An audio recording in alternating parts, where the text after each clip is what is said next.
Alrighty, I'm going to discuss Class 2 Market Hogs 1, the Yorkshire Barrows.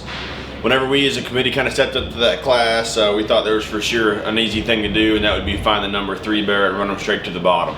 That's the frailest, narrowest constructed, lightest muscled barrow that whenever you read him in terms of his angles, he gets a little too forward in his blade. He wants to get up in his top line and then not use his hind leg as ideal as we'd like to see. And so along with him being also the slicker haired one that's just not massive and dense enough, I think that's the easiest thing to do is run him bottom and do it pretty quick.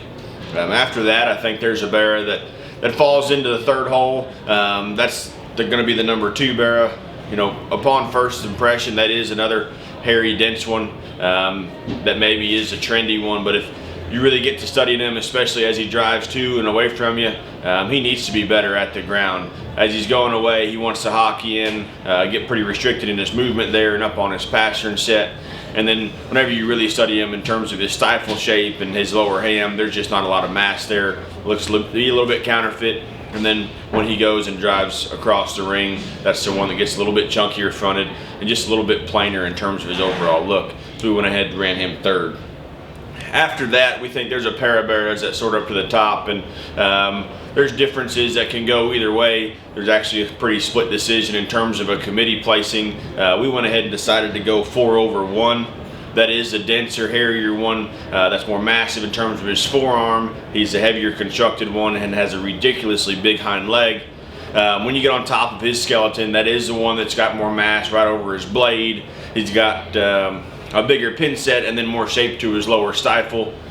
He is one that whenever that kid gets him driven, he does tie the top side of his skeleton pretty well and balances okay. If you want to be critical, he does get a little bit softer in terms of his pastern set, and as he's driving right away from you, his left rear hock is maybe wanting to push out just a hair, but that's being pretty critical.